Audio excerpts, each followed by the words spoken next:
Hello, everyone. Welcome to a new episode of the Dissenter. I'm your host, as always, Ricardo Lopes, and today I'm joined by a return guest, Dr. Edward Watts. He is Vassiliadis Professor of Byzantine Greek History at the University of California, San Diego.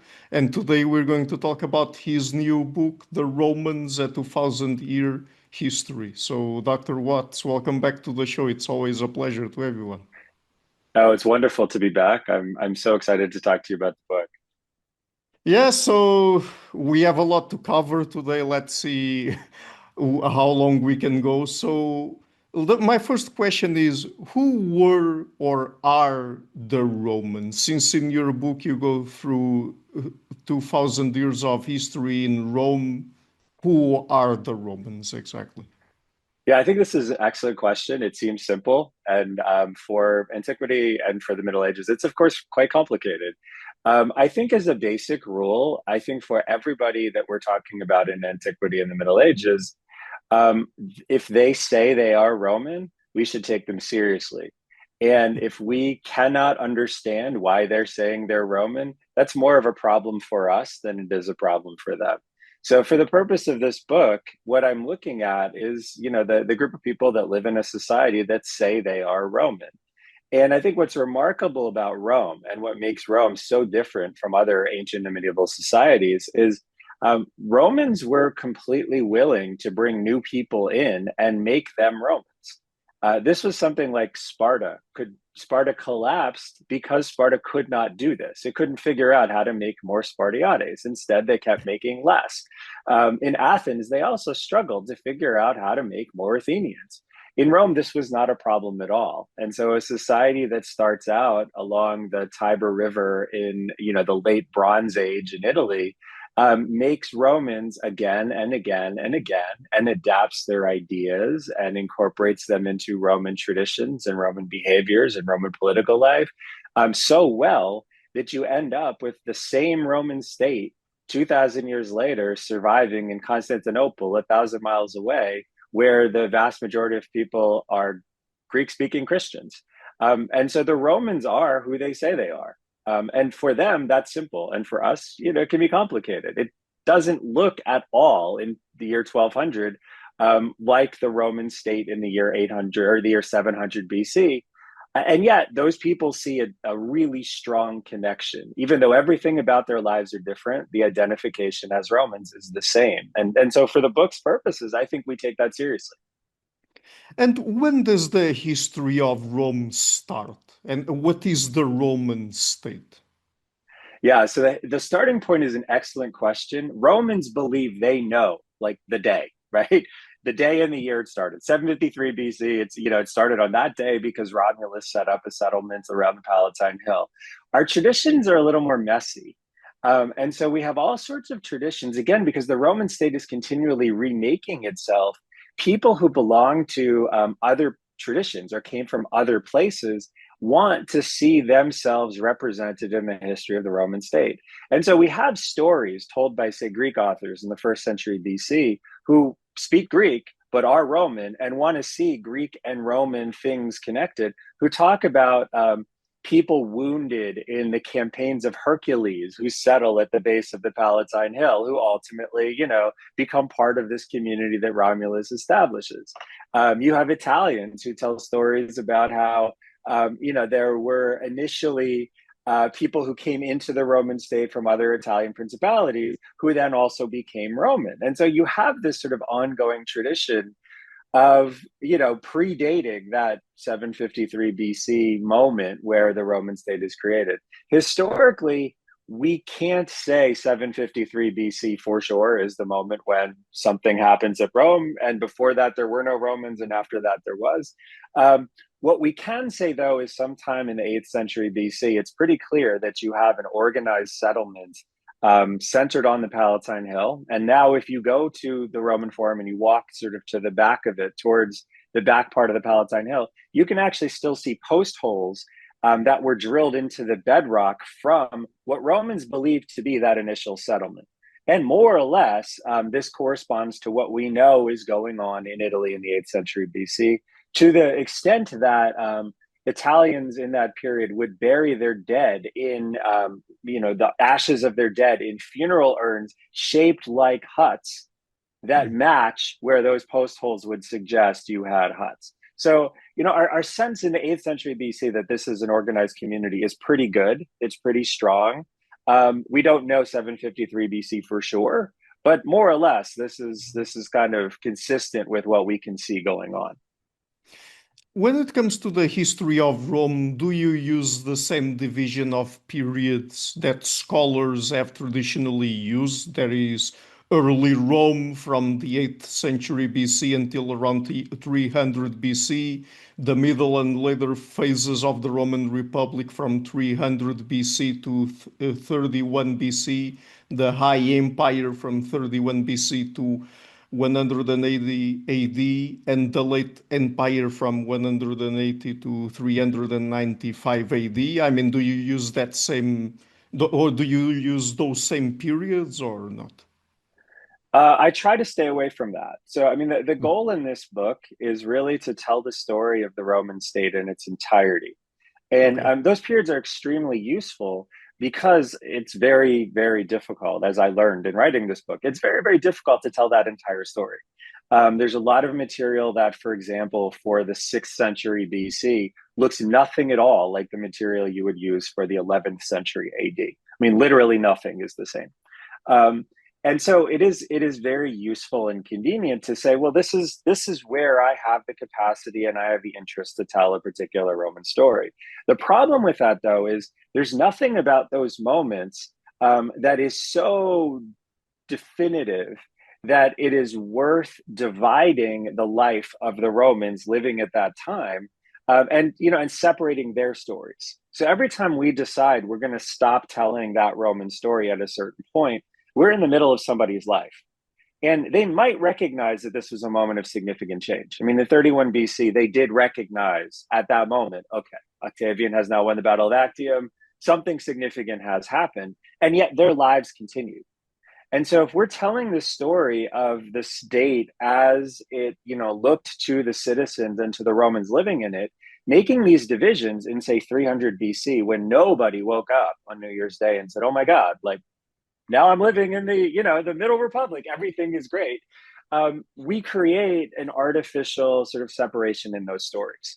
And that means we don't appreciate how that story is going to unfold across that person's life or also across the life of that state. And so there are a lot of developments that take an extremely long time in Rome to unfold that transcend these traditional periods. And on one level, that's fine. If you're talking about a traditional period with a set of evidence that you're comfortable using, that story might not actually be so important to you.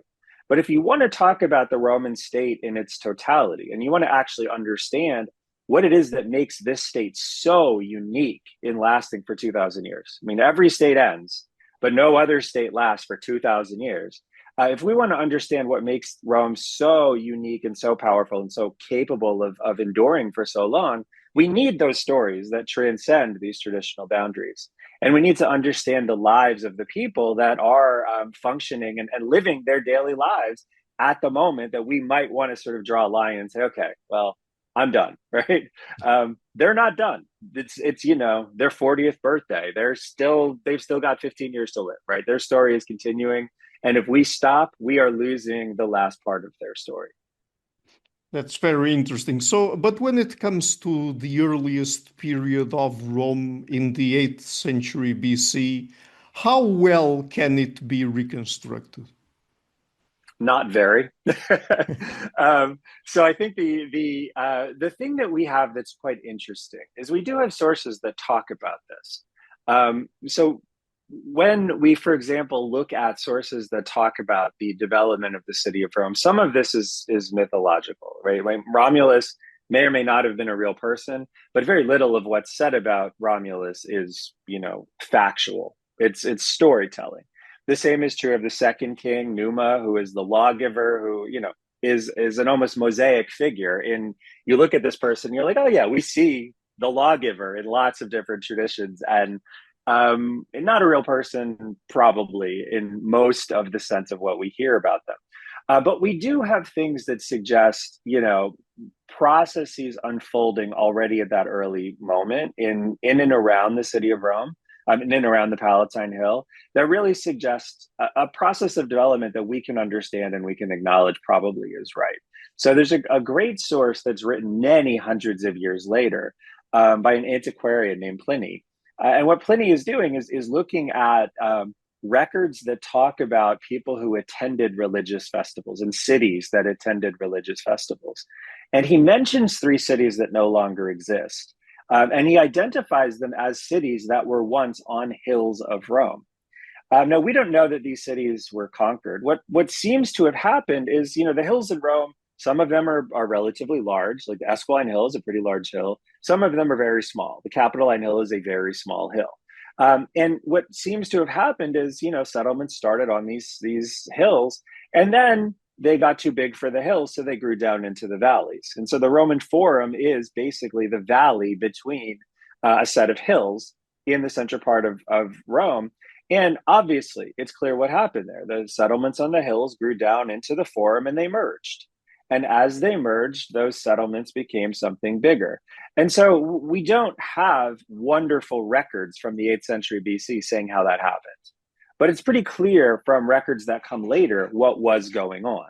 The other thing that we can say with pretty good conviction is there is a process by which the members of the Roman state work together to choose a sort of government. Now, in the 8th century BC, we don't know exactly how that process works, but we do know in the 6th century BC how the process works in a fashion that could work perfectly well for earlier periods, where you have a hereditary aristocracy that we can actually document in places like central Italy through burial remains and other things. They more or less nominate a king, and everybody else then votes to approve the king. This is exactly what you'd expect in a small political society.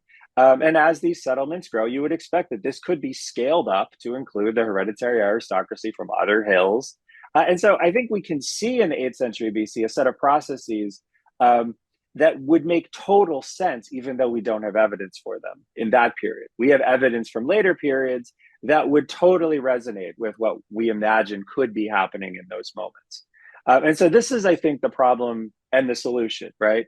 We don't have really good evidence for politically what's going on in Rome before about like the mid 6th century BC. But the institutions in the 6th century BC are very well established, and they make sense for what would be there before. And so I think we can say there is a state structure, there's a political structure, there's a set of ideas that govern how relationships in this very small society worked. That would be perfectly consistent as that society grows with what we see in the 6th century. Okay, so now, and I guess for most of the rest of our conversation, we're going to go through some of the major events and figures in the history of Rome. So, starting with the Roman Revolution, what was that, and who was Servius Tullius, and what role did he play? Yeah, so this is a great question. So, I mean, the moment that we sort of shift from like, let's talk about these mythological figures to let's talk about real figures is roughly the period right before this Roman Revolution happens. And so the first king where I feel like we can say, okay, this is a real person and we can say real things about them is the person who is now marked as the 5th king of Rome. I mean, they think he's way more than the 5th king of Rome, but he's the third to last king of Rome, right? There's traditionally 7 kings of Rome. This is a man named Tarquinius Priscus. And what we know about Tarquinius Priscus is he was not born in the city of Rome. He was born in the Etruscan city of Tarquinia, and he's descended from Greek immigrants. And so his potential for life in the city of Tarquinia is extremely limited. And his wife Tanaquil gets very frustrated by this and says, we need to immigrate. And so they go to Rome, and we're told they go to Rome because Rome is a place where it doesn't really matter what your family background is. If you are capable and you have talents that you can provide, you can rise to leadership. And Tarquinius Priscus does this. He rises to a position of leadership because he has, skills and talents and things that make the Roman state better.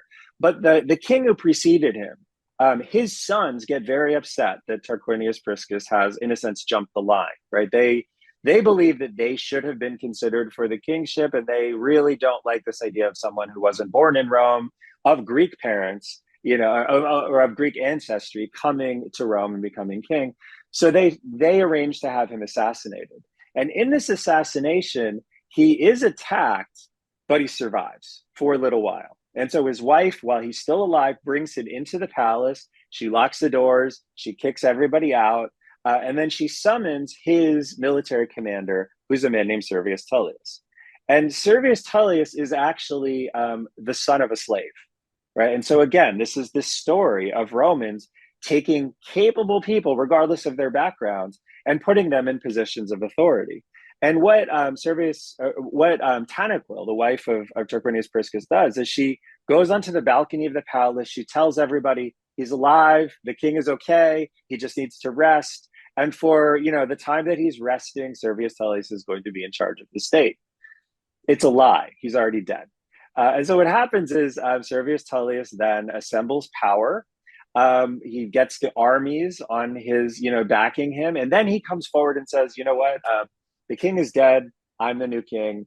And instead of going to the aristocrats who were, he believed, at least somewhat complicit in the assassination of Tarquinius Priscus, Servius Tullius instead builds a new set of power bases around the soldiers who are the infantrymen in the Roman army. And so he changes the political system so that instead of the aristocrats nominating the king and everybody else just voting on it, he has everybody vote to make him king. And then he creates a system of assemblies in which, or an assembly in which the members of the infantry are given votes according to their property and their ability to equip themselves with weapons. And so the majority of the best people in the infantry form the majority of this assembly. And in this assembly now, they make decisions that bind the king based on what the law should be and what kinds of warfare and peace negotiations they can have. And so what he's done is he shifted the way the Roman state works from something that is an aristocratic dominated entity to something that is now dominated basically by the class of people who can serve in the army. And so he has then made it possible for somebody who is the descendant of a slave to now run the Roman state in a fashion that has a sort of constitutional legitimacy. And so this is the revolution, right? It shifts the Roman state from an aristocratic dominated state to one that is dominated instead by the best equipped members of the army. But it is a state in which representation occurs and voting occurs. And so this idea of citizenship that goes all the way back to, this sense of belonging, these early people on the hill in the Palatine felt, he does not break with that, right? His revolution is in a sense a reinterpretation of what roles citizens play in deciding how this state works. So then how and when was the Roman Republic established? Yeah, so the Roman Republic is the aristocratic counter-revolution. And so what Servius Tullius is able to create is something that is like a representative, like I wouldn't say it's a constitutional monarchy because there's no constitution, but it is a monarchy that is still accountable to various people and various stakeholders in the state. He, though, is murdered before, he's murdered basically in a plot by his son-in-law and his daughter. And this son-in-law is the notorious Tarquinius Superbus, who is, the final king of Rome. And what he realizes, he had used aristocratic backing to launch this plot. And he promised them a restoration of a kind of monarchy in which the aristocrats, instead of this assembly, were the dominant force. What he actually delivered was, neither an aristocratic, accountable monarchy or a monarchy that was accountable to the assembly. Instead, he basically made the state his own thing. And so he governed the state using mainly family members. He didn't believe he should be accountable to anybody. And the Republic is the aristocratic counter-revolution that overthrows Tarquinius Superbus and reinstates something that is basically an aristocratic dominated state, but without a king. And so the goal of the initial sort of foundation of the Roman Republic is to not have a king anymore and sideline that assembly that Servius Tullius had created. And so the initial offices in the Roman state now are only going to be held by the hereditary aristocracy, a group that's called the patricians.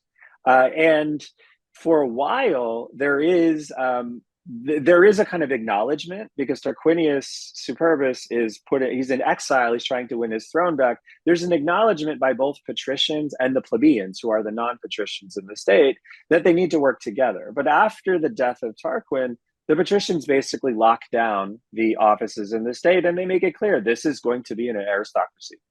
And what's interesting then is there is a reaction to this by the wealthy members of the military who had been the dominant force in the assembly set up by Servius Tullius.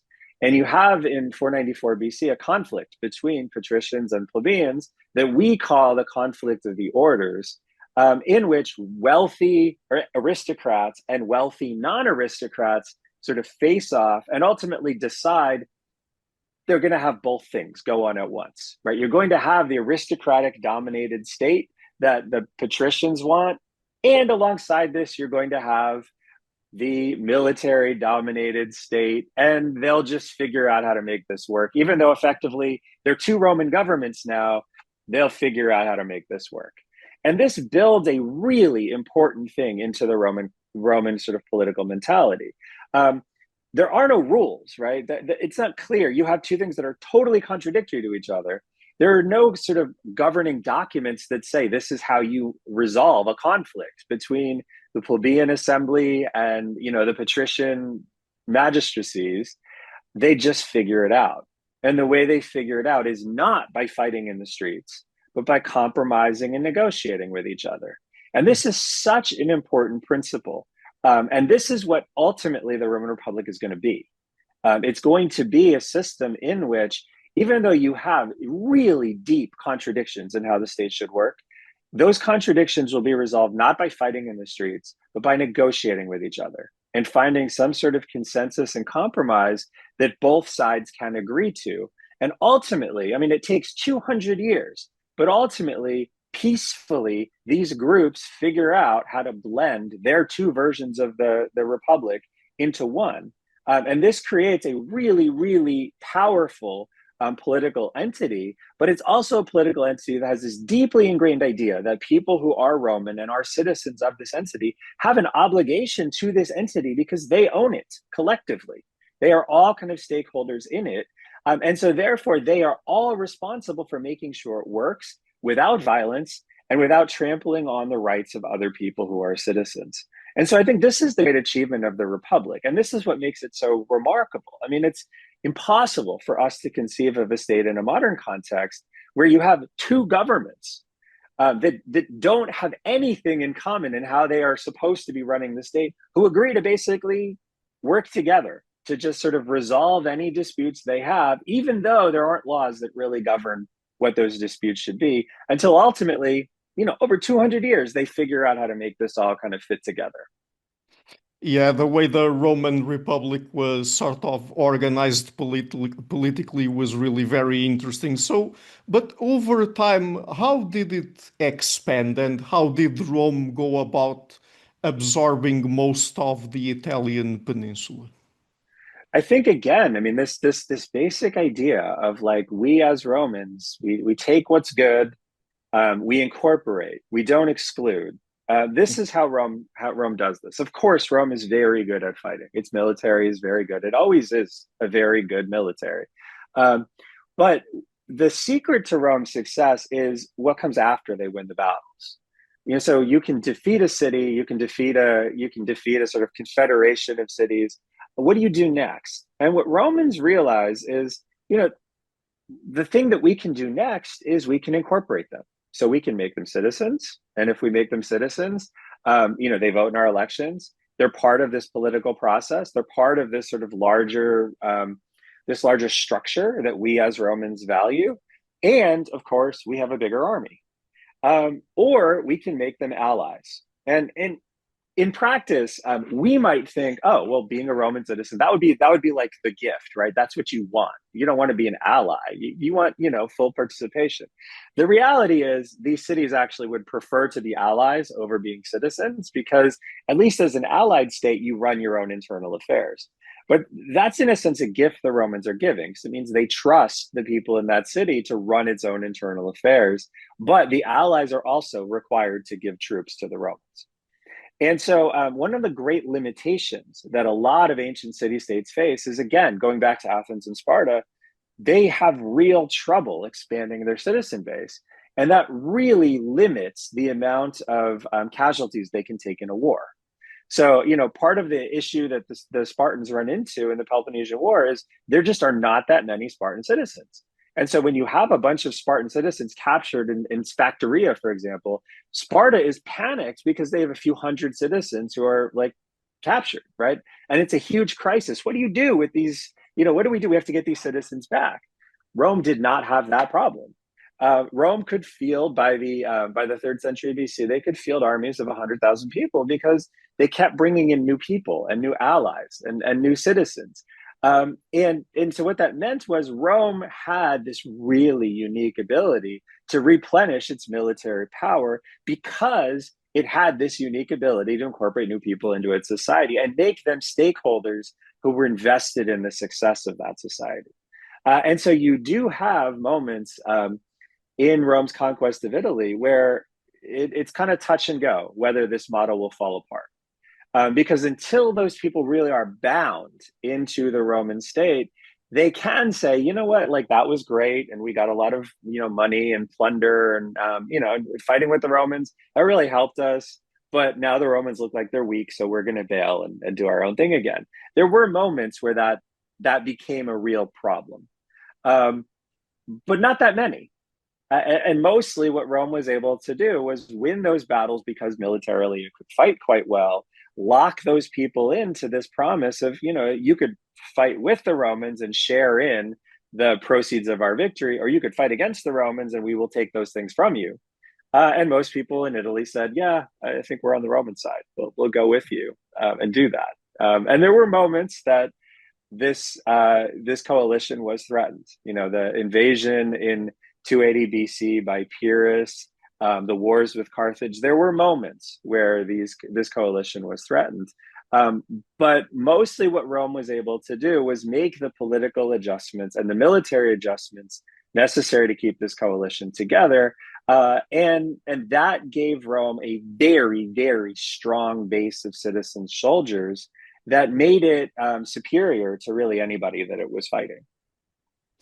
So, if we're covering the history of Rome here, I guess that one thing that we can't really avoid talking about is the rivalry between Rome and Carthage. So, how was it and how did the Punic Wars play out?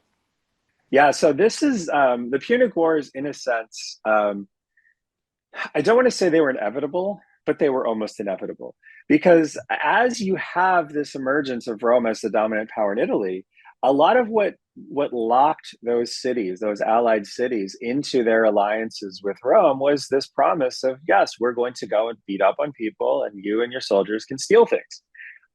And eventually, the Italian peninsula is a peninsula, and it's finite, right? And eventually, they get the whole thing.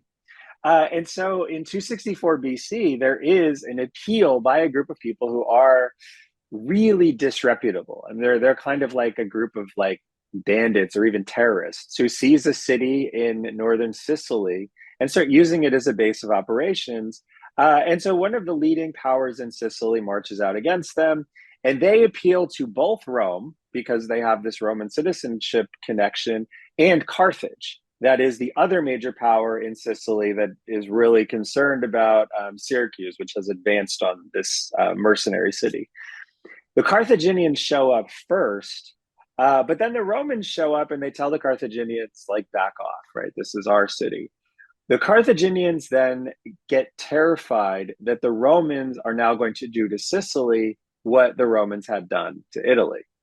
And so this ultimately, because of a series of miscommunications and, basically actions that were not intended to lead to full-scale war, it ultimately becomes a full-scale war that lasts for about 25 years. The challenge is that Carthage is a naval power based outside of what's now modern Tunis. Carthage is a suburb of modern Tunis right now. Rome is not a naval power. And so Rome has to basically build a fleet on the fly. They do this by reverse engineering one Carthaginian ship that has run aground. They train their sailors by making them row together on the beach because they don't have ships for them to practice. They send them out into battle. The sailors, of course, panic because this would be the equivalent of you and I building a navy and sending it out against the U.S. Navy to compete. They're terrified. And so Rome ultimately decides in this conflict that they are going to just kind of outmuscle the Carthaginians. So the initial thing they do to win naval battles is they build a gangplank so that they could just drop it on the Carthaginian ships and send Marines to fight a land battle in the ships. And then ultimately, because the Romans are, they have such a large population base of citizens, they just outlast the Carthaginians. The First Punic War is massive in the amount of destruction it wreaks.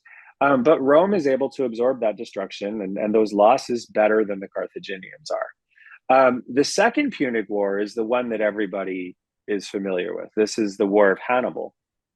Mm-hmm. And Hannibal launches that war in part because he wants to wreak vengeance on the Romans.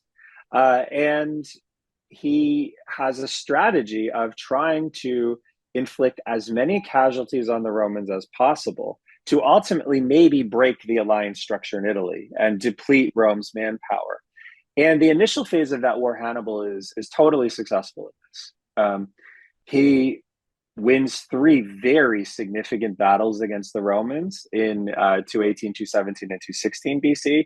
And after the final battle, the Battle of Cannae, which is one of the most devastating battles the Romans ever fight, he does break the alliance structure. And so the Romans then have to basically endure huge disruptions. But they do rebuild their alliances and then ultimately defeat Carthage. And then ultimately they fight a third Punic War, which leads to the destruction of the city of Carthage. But what the Punic War shows everybody, what the Punic Wars show everybody in the Mediterranean is Rome is not a normal Mediterranean state. It is willing to do whatever is necessary to win these wars. And it has the population base and the resource base that it can outlast really anybody who's going to fight it. And this is an important lesson for both the rest of the Mediterranean and for Romans, because Romans also understand we are unique. We are unique in the Mediterranean. And, if we do this right, we can be protected and we can be a dominant force in the Mediterranean. The question then becomes, what is doing this right? Does that mean we're an imperial power beyond Sicily and Italy? Initially, after the Second Punic War, they don't want to do this. But by the middle part of the 2nd century, they realized, yes, this is going to be essential. Otherwise, we're going to just keep going back and fighting wars in these same regions. And so by the middle part of the 2nd century, Rome has decided to use this massive manpower advantage to expand across the Mediterranean and start absorbing territories. And as it absorbs territories, it also starts building in this model of incorporating these territories slowly.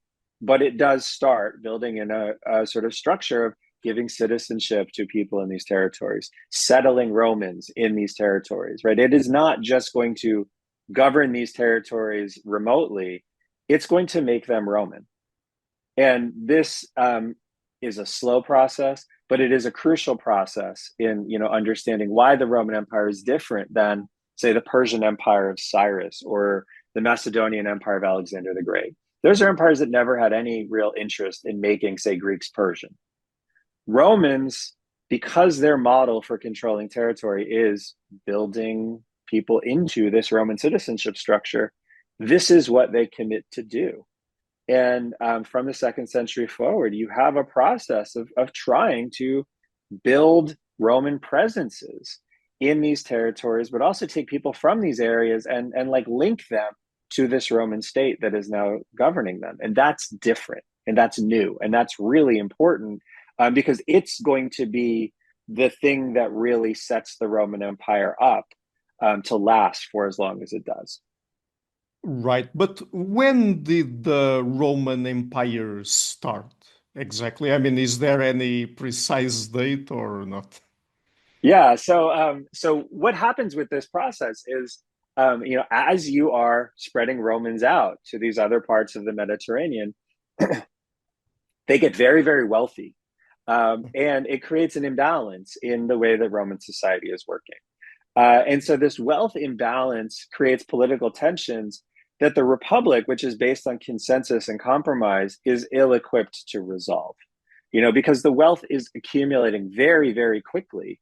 And Rome doesn't have a tax structure like a modern Western democracy that can say, okay, well, so there's a lot of wealth accumulating at the top of our society. Like, let's tax them 90% and distribute the wealth to everybody else. Rome doesn't do that, right? So people get wealthier and wealthier and wealthier, and it creates all sorts of tensions in this political entity that's supposed to be, about everybody being a stakeholder in this shared enterprise. Initially, people try to solve this through political means, but by the 130s BC, it's become clear that the tradition of compromise and consensus building is not going to be effective enough to solve this problem in time. And so you do have an outbreak of political violence in 133 BC that everybody hopes is kind of isolated, but ultimately it spirals and people begin using political violence more and more to solve problems within the Roman polity. Compromise and consensus sort of starts to drop away. Political violence becomes a more and more effective tool. And in the 80s BC, there is actually a civil war between rival generals who have built armies loyal to them through providing those soldiers with rewards for serving under their command. And those commanders lead those armies against the city of Rome. They fight each other on behalf of their commanders instead of the state. And this ultimately creates a dynamic in Rome that the Republic can't escape. Because once you don't have this tradition of compromise and consensus, you don't really have rules to reconcile disputes. And so the civil wars in the 80s, they traumatize an entire generation of Romans who, these are some of the most famous Romans that we have, right? Julius Caesar, Pompey the Great, Cicero, Cato, right? These are all people who are of that generation who believe really deeply in their soul that they want the Republic to survive, but they don't trust that it will. And so each of them behaves in such a way that they try their best to work according to the rules of the Republic, but they don't actually believe those rules are going to protect them. This ultimately leads to a civil war that Julius Caesar wins. Julius Caesar tries to create a system where he is going to run the Roman Republic in a way that's sort of constitutional, but he is going to just make sure everything happens effectively. And of course, he's assassinated. And that sparks another civil war that ultimately leads to the victory by Julius Caesar's nephew, Octavian, the Emperor Augustus. And what's different about Augustus from everybody that came before him is Augustus has absolutely no faith in the Republic. He understands that the ideas are good, right? That the ideas that this society should belong to its citizens, those are good ideas. He also understands that no Roman is willing to accept something like what Tarquinius Superbus did. Like, the state belongs to me and my family, and like, screw the rest of you, right? This is all my thing. And so what Augustus does is he builds a structure very specific to his own needs, where he is ultimately the decider, but the Republic works underneath him in the places he doesn't care about, right? So if he doesn't care about how you run, the province of Achaia, as long as there's no problem that rises to his level, run the province of Achaia, right? The Senate can run that. He doesn't care. He doesn't care about how you're going to manage the street sweeping unless there's a problem. And if there's a problem, he will come in and fix the problem. But his whole way of running this is he wants to be sure that he has enough power that nobody can dislodge him from authority. He wants to be sure that he has the authority to fix anything that becomes a real problem in the state, because the Republic lacked that ability. But he ultimately doesn't want to run the entire state. He doesn't want to micromanage things. He just wants to be able to solve any problem that arises And he wants credit for solving the problem, not creating the problem. And so what Augustus creates is something that he calls the restored republic. And in some ways it is, right? He acknowledges that there are rights to citizens that are guaranteed them as citizens of this Roman state. He says explicitly, I don't have any special powers, right? All of my powers are constitutionally consistent with offices that existed in the Roman Republic. But what I have is the authority to kind of regulate things when they fall out of line. And so this ultimately is the empire, right? Augustus is very smart in how he does this. He recognizes that there is no appetite at all in Rome for taking away this sense that we as citizens own this thing. But he also recognizes there's no appetite in Rome for anarchy. And he is very careful to remind Romans that what happens when you have the Republic is what happened, in the 40s and 50s and 60s BC. It's anarchy. There's violence in the streets. People are getting, murdered for no reason. There's no ability to hold elections. You can't actually decide anything because everybody is sort of jockeying with position. He promises security. He promises that your rights as a citizen will be guaranteed. He promises that the state can act decisively, and otherwise let everything be as it was, right? This is, in a sense, the genius of the empire that Augustus creates. For regular people, most of the time, it does the same things the Republic promised, but couldn't deliver. For people who are in the Senate, yes, they recognize, okay, in the 60s BC, we actually decided what happened in the Roman state. Now, we decide some things, but we can be overridden. And if something goes wrong, we are going to be blamed, and Augustus is always going to be the hero who steps in and fixes it. But this is a really interesting set of choices that Augustus makes, I think, purely because of self-interest, right? This is good for Augustus to have this system. But what it does is it creates a way for all of these tendencies that made Rome exceptional to continue, even though the Republic as a sort of representative democracy doesn't really exist anymore, right? Citizenship still means something. And so citizenship's expansion into other parts of the empire, it's something people still want. It confers a sort of status. And the empire, because it steps back and lets people run most everything, it doesn't feel dominating. It doesn't feel tyrannical, except for those senators who are, the 600 people who sit in Rome and, think they should be doing something and really sometimes get antsy that they're not. Everybody else is pretty okay with this. But the basic principles of citizenship matters, and we are going to take new people and make them citizens continue. But what the empire also does is emperors realize that there is a way to leverage this idea of being a Roman citizen to build power bases that go beyond the traditional power base in Italy. So what Augustus does is he takes people from the Italian aristocracy who didn't belong to the Roman aristocracy. He builds his Senate out of those people because those people are grateful to him for giving them this new status that they didn't otherwise have. The Emperor Claudius builds his Senate out of people from what's now France, because this is it's the same thing. He's extending status to people who, believe that this is actually a very valuable thing. They're then loyal to Claudius. But what ends up happening over time as the empire progresses is these people who initially got citizenship and thought this was a great thing, their grandchildren got senatorial status and thought this was a great thing. Those great-grandchildren, some of them become emperors.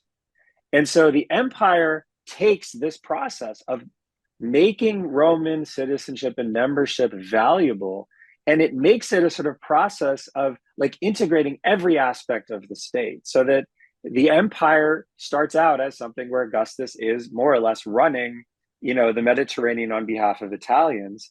100 years later, the Emperor Trajan is Spanish. And that's fine. It doesn't break the system. It's totally consistent with how Rome has been, going all the way back to Tarquinius Priscus coming from Etruria with his Greek background and becoming Roman king. This is what Rome has always been.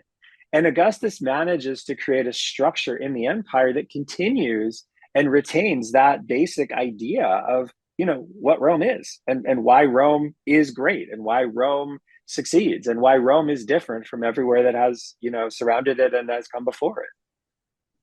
So I would like to ask you about a few of the emperors and their reigns. So what characterized Caligula's and Claudius's, you've already referred to Claudius here a little bit, what characterized their reigns? Uh, so I think what's interesting about this is, Augustus, he reigns for a very long time. I think the thing that we sometimes fail to appreciate because Roman history is so long is that Augustus is born in the year 63 BC. His political career starts when he's a little less than 19 years old, and he lives to be 76. Right. And so, if we like to think that Rome lasts for 20 centuries, Augustus is actually, he's basically running this thing for about 2.5% of the entire history of Rome. He's the main or a main political figure for about 2.5% of the entire history of the Roman state. And this is transformative because you have a sense that the emperor is permanent, right? Augustus is there forever, right? If you were born in Rome and you make it to 5 years old, your average lifespan is probably about 50 years. And so when Augustus dies at 76, there's pretty much nobody alive who remembers what it was like before Augustus. And then his successor, Tiberius, reigns for another 23 years. And so there's this assumption that when you have an emperor, this is more or less a permanent thing, right? They don't change all that regularly. It's like how we think about the English monarchy, right? Queen Elizabeth was there for so long. It's hard to imagine that you might have like a king not be there for 20, 30, 40 years. And when Caligula takes power, he takes power as a young man.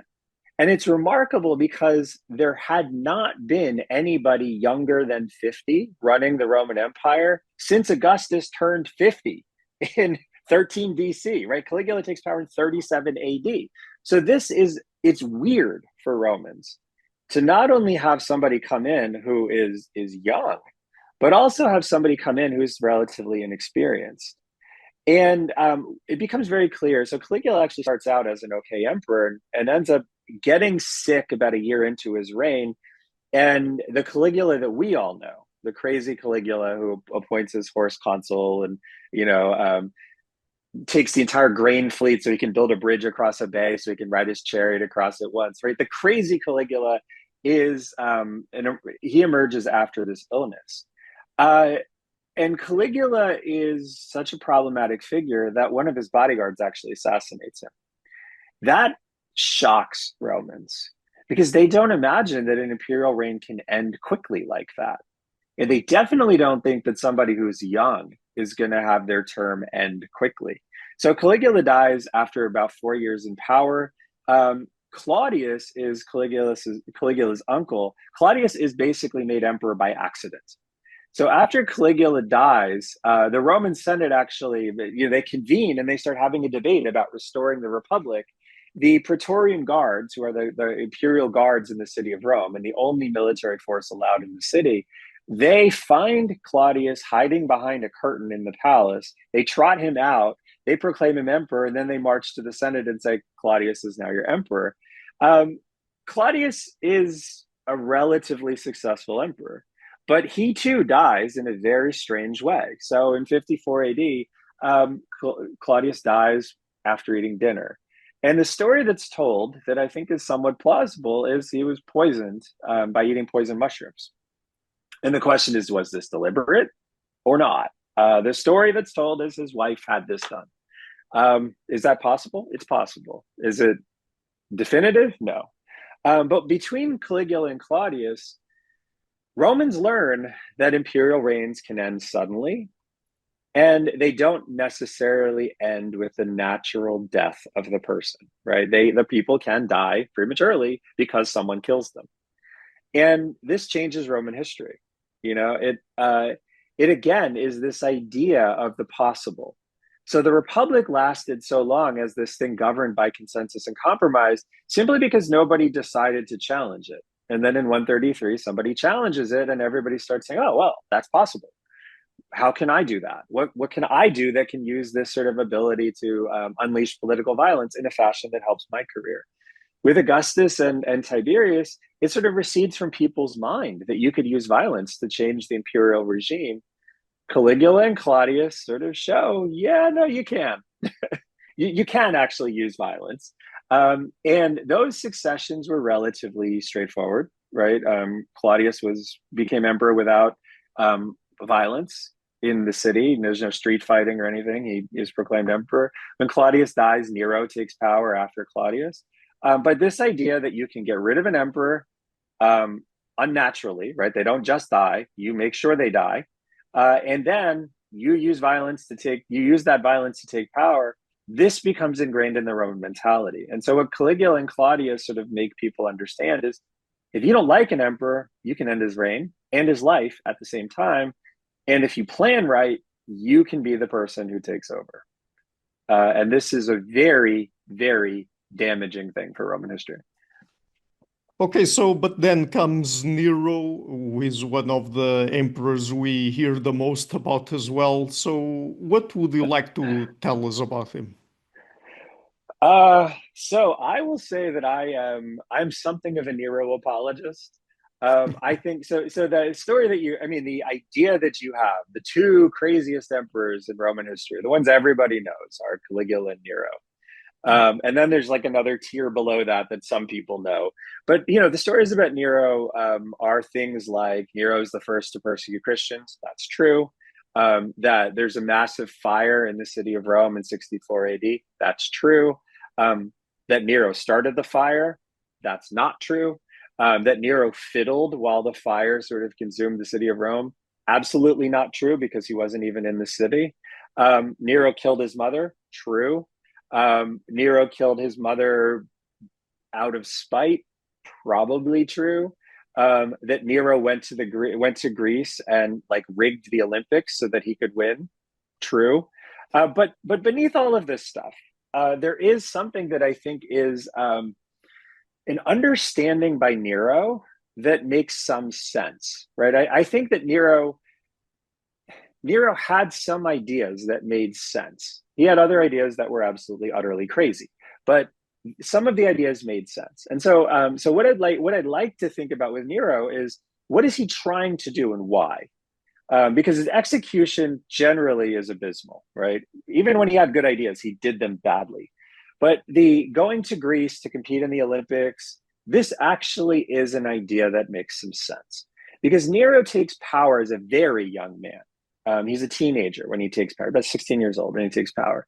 And initially, he's dominated by his mother and senators who are allied with his mother. At a certain point, he realizes he wants to actually exert his own authority. He has his mother done away with. This breaks senatorial faith in Nero, and Nero needs to build a new power base. And so what Nero decides to do is build a power base in Greece.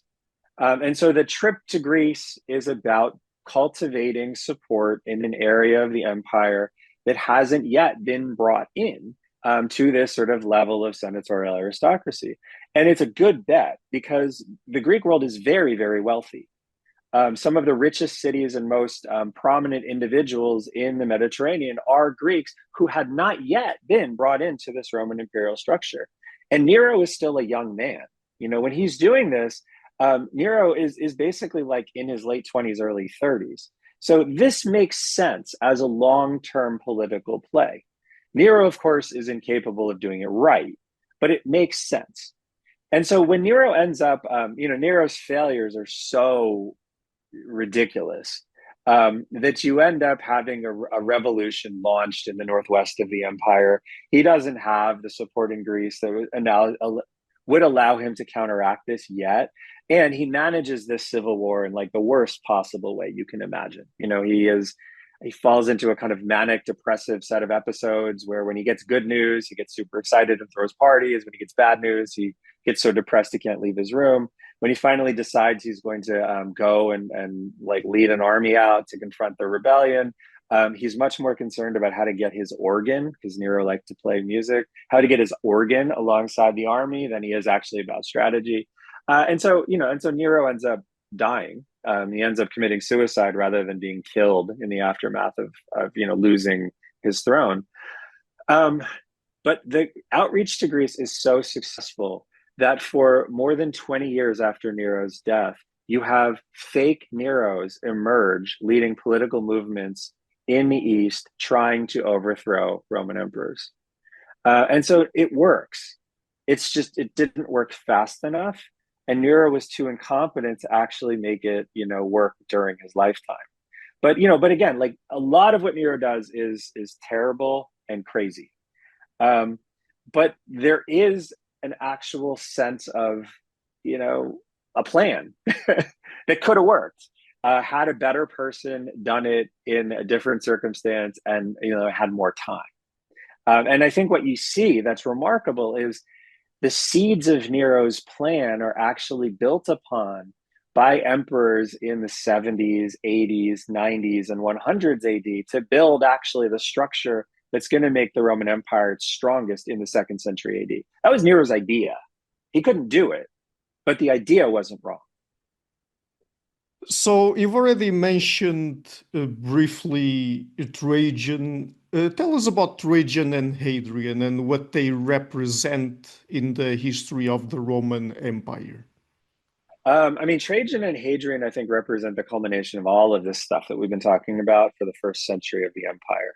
This idea of bringing in new people as first as citizens, then as senators, then as emperors. The first one to do that is Trajan. Trajan is from Spain. Hadrian is also from Spain. They are the first two emperors not born in Italy. And they are remarkably successful.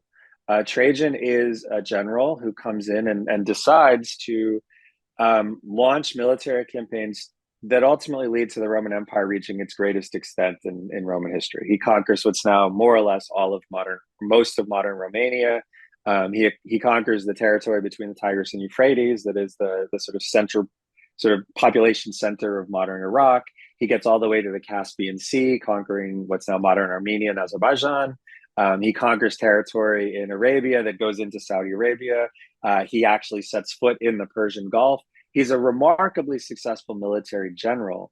But by the end of his life, it's clear he's overextended himself. And so when Hadrian takes over, Hadrian is also a Spaniard from the city of Italica, which is basically right near to the modern city of Sevilla.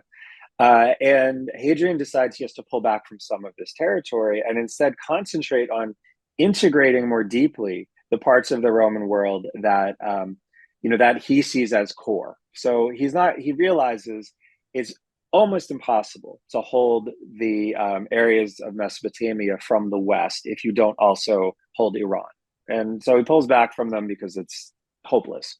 But what he does instead is he focuses his attention on those Greek elites that Nero had started to cultivate that had become more prominent under the emperors between Nero and Trajan.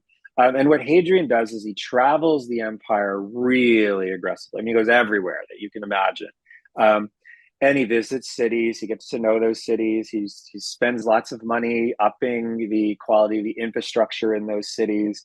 And he is very close to Greek elites that he wants to integrate into this sort of senatorial aristocracy and build a power base that is a really firm and secure power base that also fundamentally sort of changes the nature of Greek interaction with Romans. Because now most of the leading intellectuals, business people, and civic leaders in the Greek world are Roman citizens. Many of them interact directly with Roman emperors. Many of them are Roman senators. The Greek world used to be something the Romans colonized. Now the Greek world is Roman. It's becoming increasingly Roman. And in the aftermath of what Hadrian is doing, we have intellectuals who give speeches in Rome where they talk about how the city of Rome is this unique thing because it creates this empire that identifies the most talented people everywhere. And it brings them in and integrates them into its society and makes them its leaders. And so now in Greek, the same model that we've seen all the way back to, to the kings, the Greek intellectuals are now saying, well, this is happening to us too. And we are Roman, and the best of us are as Roman as, Cato or Caesar, right? We are fully participating in this as not just subjects, but as citizens and as leaders. And we are invested just in the same way that everybody else was. And this, I think, is a great contribution that Hadrian makes, because he does it in a way that is not domineering at all. It's about rewarding these people and providing them with things that they see to be valuable. And so, I think this is the great success of Trajan and Hadrian, right? There is an understanding of how far you can push Roman territory, and then an idea that, you should draw a line and focus instead on making everything on the Roman side of that line fully Roman, in the way that the Italian peninsula, became Roman. Let's make the entirety of this state that's the size of, modern Australia.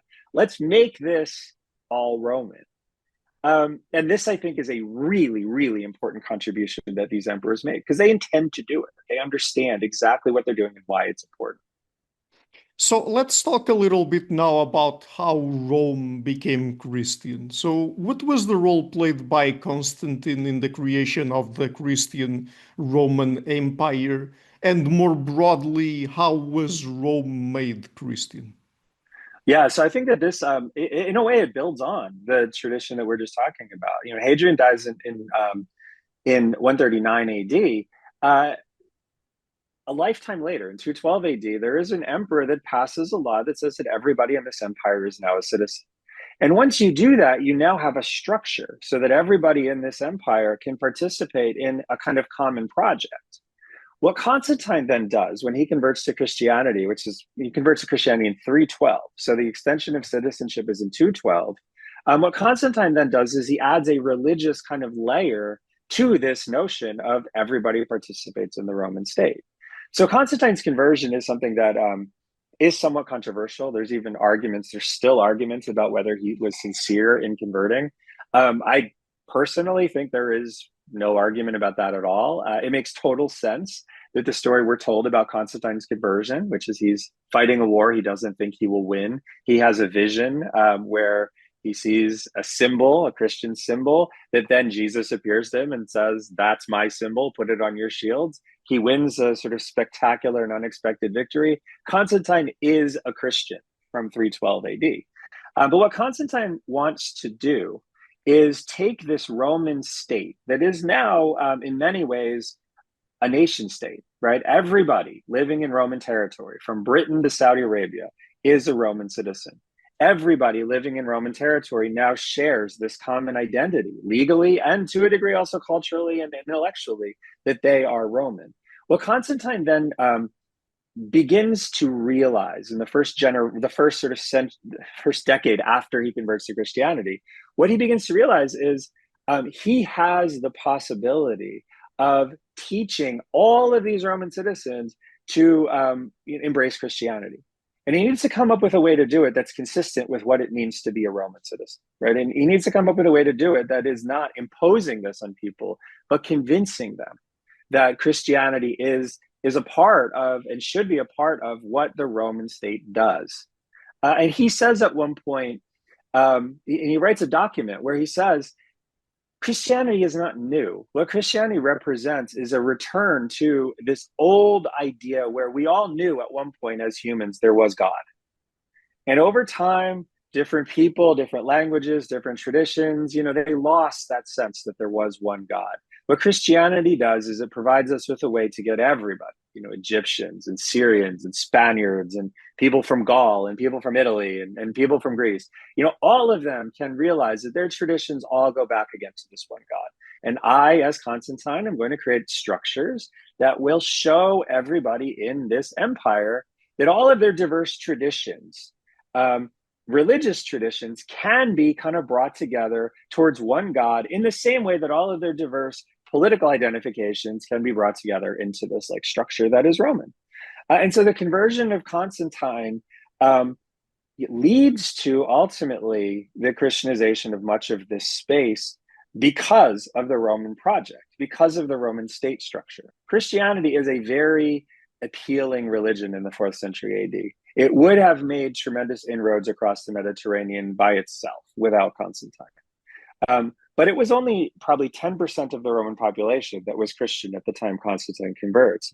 And it's this ability of emperors in the fourth century, from Constantine forward, to blend this notion of, Christianity as a religion that everybody, regardless of your background, can embrace, with this notion of we as Romans all share a common project that gets it kind of over the bump to get it to a sort of majority status. And 100 years after Constantine's conversion, Christianity is the majority religion in the Roman Empire. Probably, even 60% of the empire in 412 is Christian. And I think it has a lot to do with the understanding these emperors have of how this state structure and this notion of participating in a state that also belongs to you can be used to foster a kind of religious transformation that these emperors believe also enhances the success of this Roman political project. I mean, to them, politics and religion work together. This is better religion. Getting everybody in the Roman state to embrace it makes everybody in that state sort of stronger because the state becomes stronger. And so I think that this, I think what Constantine does is in a way totally different from anything the Roman emperor had ever done, but also the mechanism is pretty consistent with how Roman emperors had always been working, right? You acknowledge the rights of your citizens to choose, and then you convince them. So let me ask you now one of the questions that are the most debated ever. So what brought about the end of the Roman West, and how did it occur? I think this is so there are sources that talk about this in a way that I think is dead on. I think they completely understood what was happening. I think in a sentence, the Roman West committed suicide. And the reason for this is like everything in Roman history, somewhat complicated. But basically, in 395 AD, the empire is intact. There is one emperor. There are co-emperors, but there's one emperor who is the supreme authority in both East and West. And he dies prematurely, and he leaves a son in charge of the East who is, okay, but not great, and a son in charge of the West who is a moron, and not capable of doing the job at all. And what happens is the sort of terrible qualities of the Emperor Honorius mesh with sort of almost racism, where some of his generals who do have the best interests of the Roman West in mind, they get killed. Their policies get overturned simply because they were promoted by a Germanic general. And then you have advisors who frankly don't care about what's going on outside of their court. This creates a kind of power vacuum that encourages people who are Roman, places very far from Italy, to make decisions that they would not make if the Roman state was still strong. So these are decisions like in the city of Trier, there is a city councilor whose wife is insulted, and he decides to open the gates to a barbarian group to come into the city of Trier simply because he's angry that somebody made fun of his wife, right? This would not happen in a functional Roman state. And what is he doing there? He's not disavowing his Romanness. This isn't like he's giving the city over in exchange, for becoming the Duke of Trier. He's just angry because somebody made fun of his wife. And then you have this happening over and over and over again, where elites in the parts of the Western Empire, especially in France, what's now France, but across the Western Empire, are making deals that are against the interests of the Roman state because they're in their own interests. They don't trust that the Roman state is strong enough to punish them if they do this stuff, and so they keep doing it. And so the fall of the Roman West really is a set of stories of people acting in their own very narrow self-interest against the best interests of this sort of common entity that they belong to. And we have a source, a bishop named Salvian of Marseille, who writes about this, where he says that you have these people who are charged with collecting taxes to build defensive structures to defend against barbarians, and instead they pocket the taxes, and they're corrupt. And ultimately, regular Romans decide, why am I doing this? and they walk away from, and Salvian says they walk away from their Roman identity, not because it doesn't mean something to them, but because it isn't doing anything for them anymore, right? The state is so unable to defend them against corruption that why are they going to trust it anymore? And they just become non-Roman because the people who are in charge of, making sure that things work like they should have kind of absconded, the responsibility of being Roman. And so I think when you're talking about the swath of territory outside of Italy, it committed suicide, right? These people who were Roman, instead of rallying and defending themselves against these non-Romans who are coming in, decide it's better for me personally to cooperate with them. And so on a very small level, they're making that same decision that Tarquinius Superbus made, right? The state, it doesn't belong to everybody. This small piece of it belongs to me. And I'm going to do what's best for me, regardless of what happens to, this larger thing. And it's a betrayal. And it's a betrayal that then we know other people respond to, because our sources tell us once the elites give up their faith in this project, why is anybody else going to have any faith in this project? And so Italy is different, but for the rest of this territory, a lot of this loss of Roman territory isn't because these cities are all besieged successively and fall apart. There's actually not a lot of resistance at all. It's just people kind of giving up. But then we still have the Roman Empire of the East. Were the Byzantines also Romans? Yes, they called themselves Romans. They called their country Romania. They called their language Romaica. The idea of Byzantium, and a great person for this, the work of Anthony Caldelis and then Leonora Neville, they have done really good things to show where this idea of Byzantium comes from. Nobody in that empire had any doubt whatsoever that they're Roman.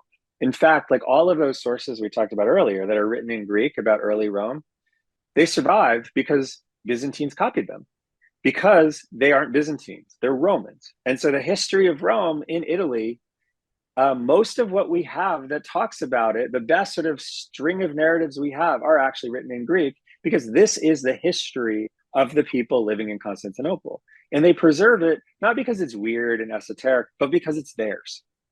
And so, so when we think about these people, we use words like Greeks and Byzantines that they wouldn't use to describe themselves. And what we do when we talk about them in that way is we break the sense of continuity that they understood to be very, very real. I mean, they are living in a Roman state. They didn't give it up, right? People in France gave up that state willingly in many cases. They didn't. They fought for it. They fought for it for another 1,000, almost 1,000 years. And there's a credit that we have to do to them by acknowledging this reality, because this reality mattered to them so greatly that they fought for it in a way that a lot of people in the West didn't. And so, so I think, are they Roman? Absolutely. Again, going back to this idea, anybody who says they're Roman, if we don't understand why, we need to challenge ourselves, not them. But in this case, it's very easy to understand why, right? They live in a Roman state, the same Roman state that was, founded in the Palatine Hill in the 8th century BC. They still live in it. Nothing changed in 330 AD when the city of Constantinople is founded and scholars want to start Byzantine history. Nothing changed. And the people living in the East are Roman. They believe they're Roman. They have no reason to not believe they're Roman. And, and their state does not disappear. It lasts for a very long time after that. And what happened after the death of Justinian? Well, so Justinian is, because again, we have such a long scope of Roman history, there are a few towering figures that come into Roman history and like loom over, in some cases, an entire century. Justinian is one of those figures. Justinian is a figure who is incredibly smart. He's tireless. The man never, our sources say he never sleeps. He says he never sleeps, but our sources also say he never sleeps. And he has the intellectual capacity to really do remarkable things, but he also has a tremendous amount of arrogance. And so, part of what makes the Roman state so successful for so long is this idea that, like, we do embrace what's new, we do embrace innovation, we do embrace new ideas and new people, but we also remain grounded to the institutions and traditions that made us what we are, right? We don't radically change things. If we're Rome, we don't radically change things. We try to change things, in the margins to keep these institutions as strong as they have historically been. Justinian didn't believe that, like, at all. And so there are really dramatic changes that Justinian institutes in the Roman state that completely break with the way the state had functioned before. And so, so one of these, the most famous of these, is the idea to codify all of Roman law, which is fine if you're going to write down all of Roman law. But Roman law works in a process where, the first Roman legal code was the 12 Tables, created around 450 BC. Roman law then built on it, and everything was valid from 450 BC through the time of Justinian in the 520s AD. What Justinian said is, that's not going to be true anymore. I'm going to take all of Roman law. I'm going to say what is valid. Everything that I don't say is valid is not valid anymore. And so Roman law starts now, right? There's 1,000 years of Roman law that has built upon itself. Okay, well, here's a new line. Everything starts again, now. That is not how Roman law worked. When he decided to go to the West and reconquer a lot of the territory that Rome lost. He decides to do this in a way that wasn't really consistent with how the East had thought about this. The regime in Italy, to most people in the East in the 470s, even in the 510s, was a Roman regime. It wasn't a barbarian kingdom. Justinian decides, it's a barbarian kingdom. I want to go and take it back. But one of the most significant things that Justinian does is he overextends the Roman state militarily and financially. So he pays for all of this stuff because he has he has like a Goldman Sachs level understanding of the bond market. And he is able to use the Roman bond market to pay for huge amounts of things. Building churches like Hagia Sophia in Constantinople, building forts all across the Balkans, invading Italy, invading North Africa, invading Spain. All of these are things that Justinian funds more or less with bonds. And he builds everything on this kind of very shaky structure, right? He conquers Italy with a few 10,000s of troops. When the Romans conquered Italy the first time in the 3rd century BC, these were with armies of hundreds of thousands. And Justinian has done this and supported all of this with basically borrowed money.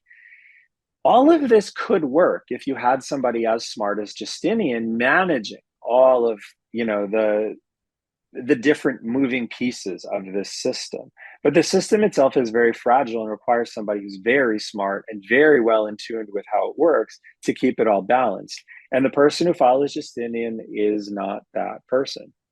And so what ends up happening is, within the span of about 5 years, he guts the financial system and destroys the bond market. He subjects Italy to an invasion by Lombards that he doesn't have any ability to counter. And then he starts wars with people in the Balkans and with Persia in the East. And then he goes crazy. And when he goes crazy, his wife basically has to sort of manage all of these problems. But he so quickly loses that balance that Justinian had very carefully built that the empire enters a very serious and prolonged crisis. And so what Justinian had built, most people feel that what Justinian had built was not sustainable. I actually think it was sustainable if Justinian were managing it. But there is no one like Justinian, right? He is a very unique figure with very unique capacities. And the person who follows him, is mediocre. And the risks of this whole very complicated system failing quickly are so great that when somebody mediocre comes in, it all fails spectacularly. And I think this is the legacy of Justinian, right? In a sense, he is too smart for the world in which he's operating. And part of why Rome succeeds for so long is those institutions, they mean something. And if you have somebody who is brilliant and scraps all of the institutions that made a state work, it can function well when you have someone who's brilliant. But the world doesn't always guarantee that brilliance is going to follow brilliance. And without institutions to kind of regulate how things are done, you don't have any structures. And I think after Justinian, what you have is a collapse of all of the structures that he had built because they were, in a sense, not grounded in the long way that the Roman state had worked. They were instead grounded in his own really spectacularly complicated thinking. And it causes a catastrophe.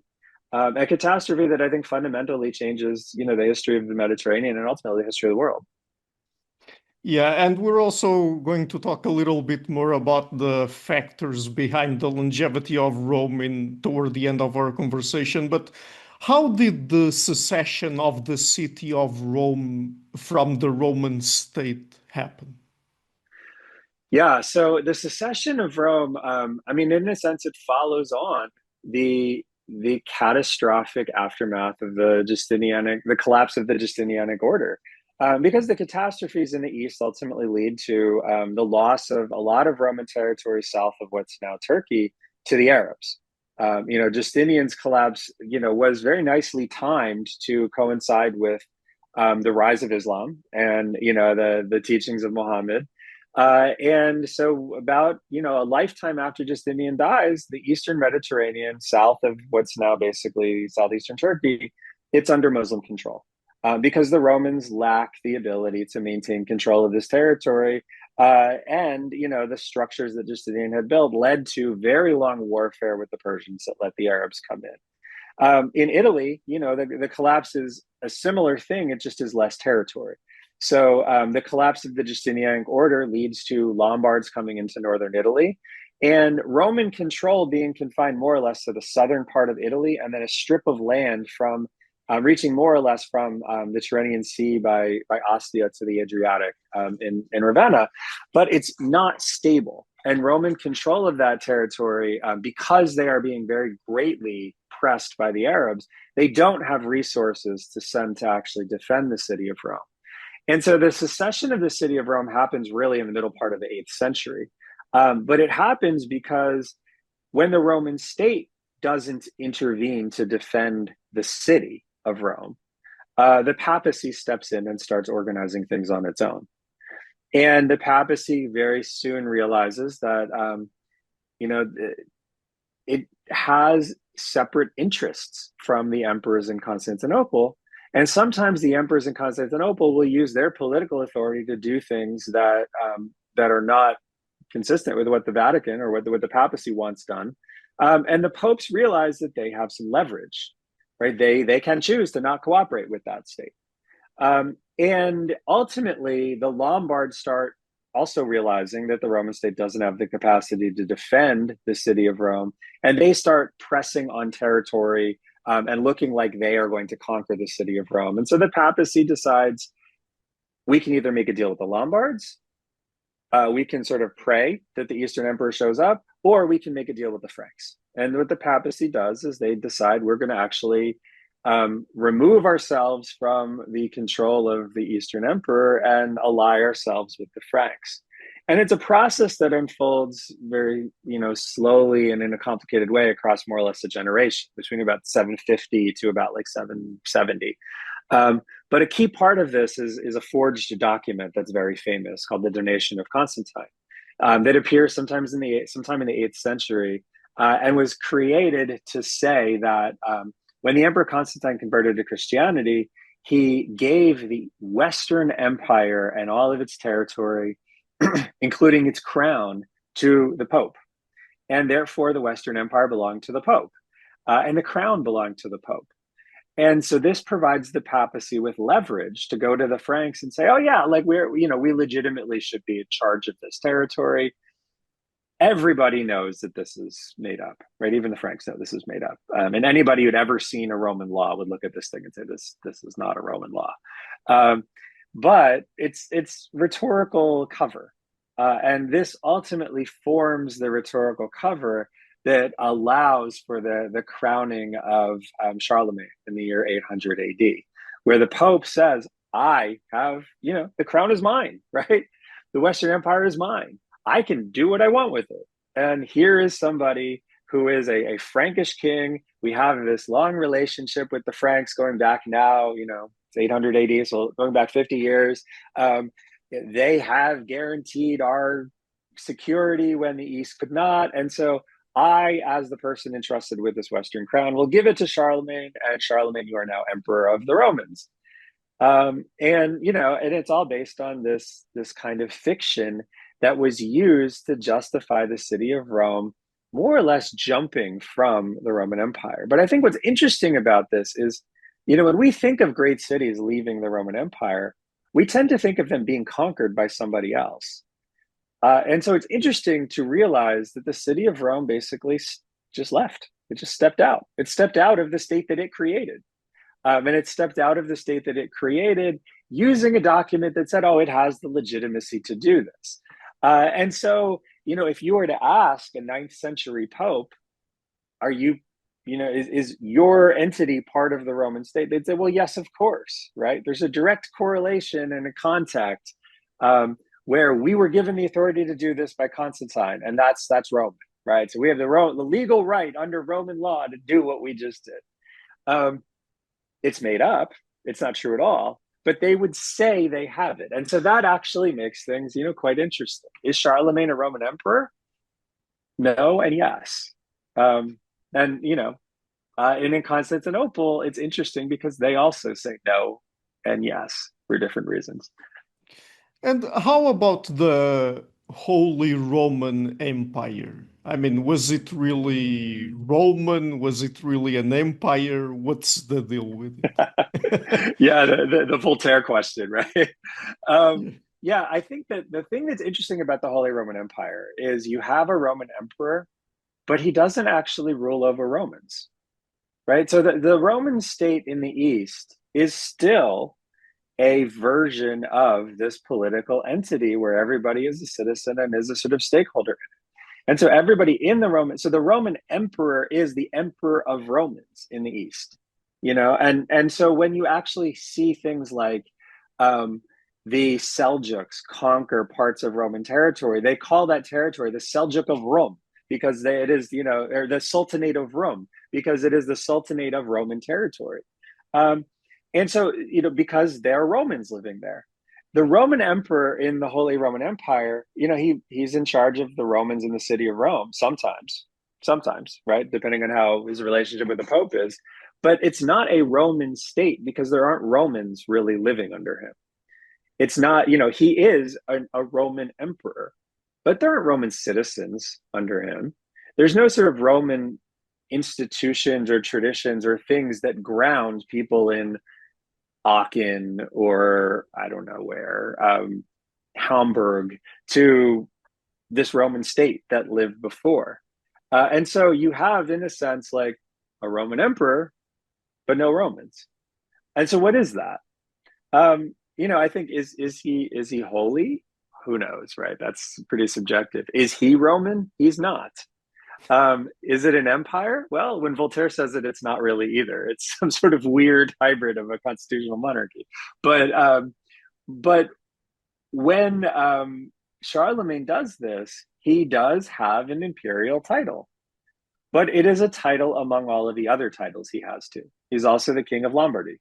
He's also the king of the Franks. He has other titles as well, and the title Roman Emperor is one of them.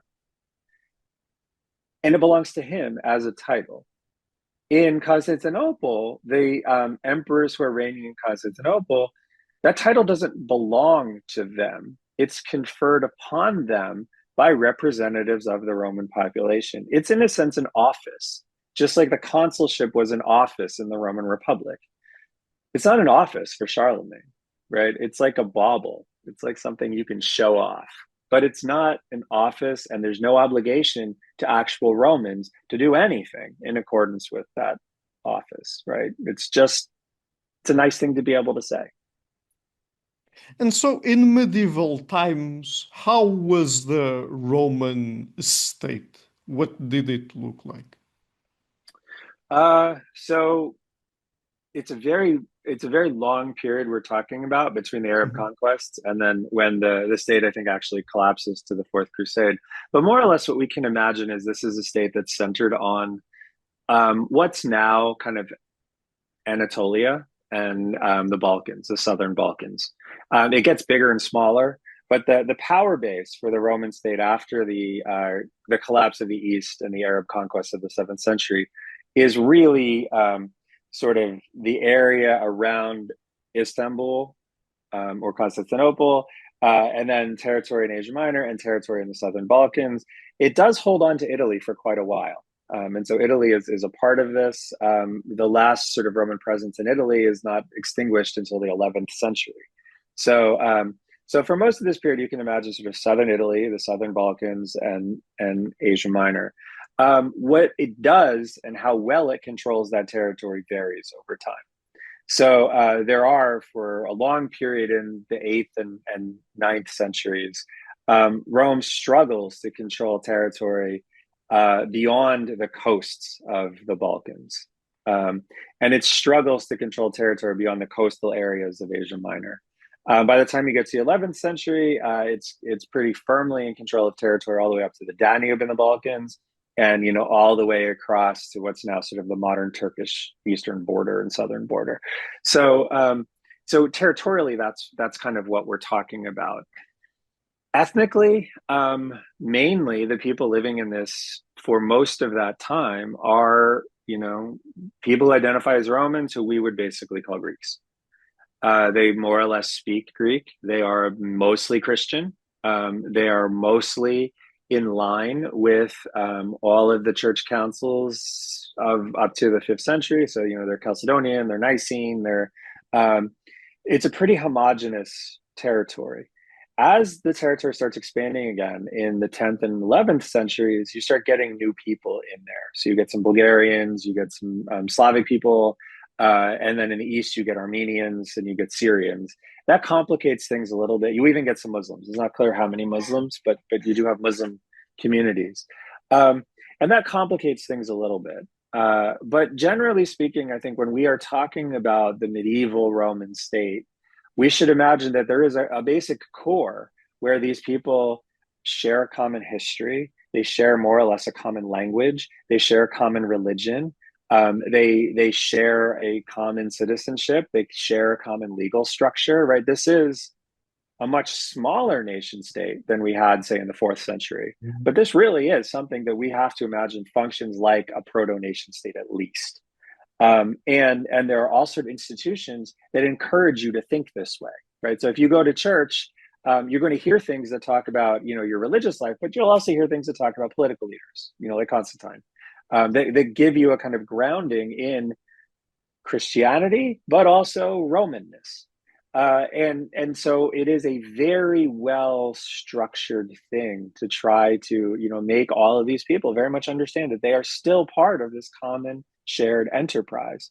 And I think that's an underappreciated skill of the medieval state, because other medieval states in Europe don't do this. Yeah. This is in a sense a direct descent from the idea of like the polis and the citizenship of the polis from like deep antiquity, right? The Roman state never totally loses that connection to this idea that you belong to something. Versus, if you live in France in the year 1000, what do you belong to? I mean, you're like in a fiefdom and you're connected somehow to like a lord or something, but you're not part of a common project in the way that, Romans totally understood they were, and in a way that is totally weirdly anachronistic, right? It is a very old way of thinking about your political identity that also looks very modern. And, so there are this weird kind of point of inflection between what came before and what will come later. So, when does the history that you cover in the book come to an end? I mean, when did the death of the Roman state occur and how did it happen? Yeah, the death of the Roman state, it's like Hemingway's bankruptcy, right? It happens very slowly and then all at once. The real crisis the Roman state faces, there's a massive loss of territory that occurs in the last part of the 11th century. And the Roman state has to adjust very quickly its institutions and its structures to deal with the fact that a lot of the people who are important in that state are from Anatolia, and they lost a lot of the territory that supported their wealth and position. And there are major, major threats that the Emperor Alexius Comnenus has to deal with all kind of at once. And so what he does is he creates a number of sort of measures of expediency that ultimately don't seem all that serious at the moment. And he probably didn't have much choice about what he was, how he was going to deal with these problems. But these measures are impossible to undo. So one of the things that he does is he, instead of paying bureaucrats, he gives them the first sort of slice of the tax revenue from certain regions of the empire because he doesn't have the money. And so this gets them invested in making sure those regions are stable and paying their taxes. And it's a good sort of short-term way to get money going. He has to deal with Normans that are attacking from the west. So he makes an alliance with Venice, where he gives Venice significant trade privileges. And did he really have a choice there? Not really. And the Venetians do beat back the Normans, but those trade privileges are things that he can never undo. And it undercuts the economic foundations of the empire in a really significant way, and also creates a precedent where the Genoese then start getting trade privileges and everybody starts getting trade privileges. But the biggest mistake he makes is he invites the Crusades to come through Roman territory. And the initial idea that Alexius had for the Crusades was to use Western knights who are really, really formidable to go back through the territory in Asia Minor that the Romans had lost in the later part of the 11th century. And the Crusaders are sold on something different. The Crusaders are sold on, we're going to go to Jerusalem. And so Alexius, the Romans had not controlled Jerusalem since the 600s, right? And they had no interest in going to Jerusalem. And so what they really wanted was a campaign through what's now Turkey. And the initial phase of the crusade works that way. But eventually, as one would expect, the Romans realize we cannot send our troops alongside the Crusaders all the way to Jerusalem. And so there's a break in relations, and the Crusaders start getting this idea that the Romans don't like the Crusaders. All of these things are manageable during the reign of Alexius, but all of these things spin out of control. Alexius dies in 1118, and they spin out of control during the reigns of his successors. And yet those successors are very capable. And so they manage, again, this like house of cards pretty well. But in 1180, the last of those successful, capable successors dies. You have a very incapable successor take over, and then a series of civil wars. And during those civil wars, all of these entities start basically taking advantage of the hollowed out nature of Roman institutions. And this culminates in 1204 with the Fourth Crusade, where the Crusaders intervene in another Roman civil war. Ultimately, they put an emperor in charge of the city of Constantinople who promises them things he can't give them. And they end up invading and capturing the city of Constantinople, looting it, and then divvying up the Roman Empire like it's a series of fiefdoms. And there is a Roman resistance to this in a number of places, right? The Roman elite in the Balkans, they go to Epirus and what's now sort of Western Greece. The Roman elite in Asia Minor go to the city of Nicaea, modern Iznik in Turkey. They fight resistance movements. Epirus and Nicaea both set up their own Roman states. The city of Nicaea ultimately even comes back and takes Constantinople from the Crusaders. But what the Crusaders had done was they broke that structure, that citizenship structure, that sort of common entity. And there's a really remarkable letter that's written by the Roman emperor in 1203, writing to the Pope and saying, like, basically, call the Crusaders off. This is what they're doing is illegal. The Crusaders had said that, that they have a right to attack the city of Constantinople because they're looking to put in place the son of the emperor who had been deposed by the person who's now ruling in Constantinople. And what the Roman emperor writes to the Pope, he says, this is not how our society works. Sons do not have a right to succeed from their fathers. What we do instead is we allocate power based on the representatives of our citizen body. And the emperor rules through the consent and choice of those people. He doesn't rule because he's the son of somebody. He rules because they have chosen him. And what the Crusaders do is they break that. And they actually do, even after they take the city, a delegation of Roman notables comes to try to negotiate terms and may well have been willing to give the Crusader king of Constantinople recognition. And they send him away. Instead, they're going to do the way do Constantinople and the empire what Westerners do with territory they conquer. They're going to divide it up among all of the nobility in there. And so this, I think, is the end of the Roman state. Because in Constantinople, clearly, what follows the Crusader capture is not a Roman state, right? It is not connected to what Romulus or whoever set up in the 8th century. What goes on in Epirus, it is a Roman state, but it is a successor state. It doesn't have the institutional continuity. It doesn't claim that it is anything more than kind of a resistance movement for a few years. And what happens in Nicaea also is only a partial group of representatives of the Roman citizen body that ultimately appoints an emperor, and they don't do it immediately either.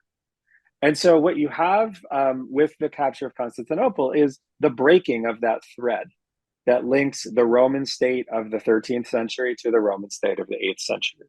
This doesn't end Roman political history. There are Romans running their own states for another, 200 and almost 260 years, but it ends that direct continuity. And I think that's important because I think that continuity, in a sense, allows us to really focus on why this Roman state matters, because it tells us something. It tells us something that is useful now. And so, you can tell the history of the Roman people for another 700 years. There are still people identifying as Romans living in islands in the Aegean into the 1940s. When the Greek state takes over the Aegean islands from Italy, there are people, when the Greeks show up, who talk about, I want to see the Greeks show up because we are Romans. This is still there in the 20th century. But those Romans are not connected to that state. I could continue. I could, even write a second book that goes the next 700 years of Romanness in the Mediterranean. But again, I think that lesson is different. And the reason that matters to us is different than focusing on the Roman state and its continuity. Right. So I have one last question then. What would you say were the factors behind the longevity of Rome? In the book, you talk, for example, about the balance between change and tradition. Could you tell us about that and what other factors might have played a role here? Yeah, I think ultimately there's something in the DNA of this polity that makes it able to continue to evolve in a way that most states struggle to do. It's a state that reaches maturity and is still able to bring in new people comfortably.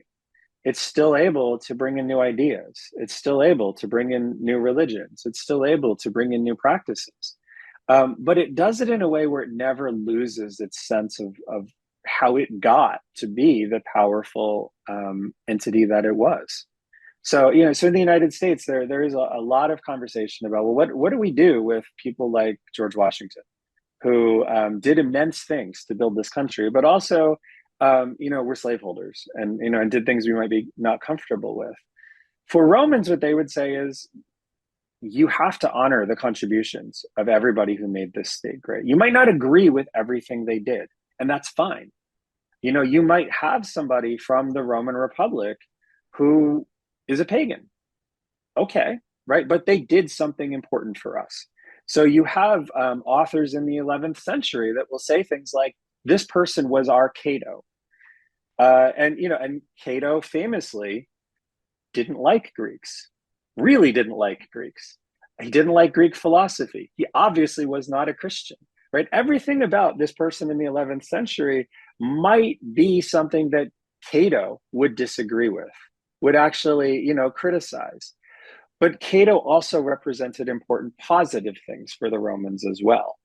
And so what Romans were able to do is to say, this entire legacy, there are good and bad things in it. The good still matters. We need to stay connected to that good. We need to acknowledge that there's something positive that we can take away from what these people in the past did.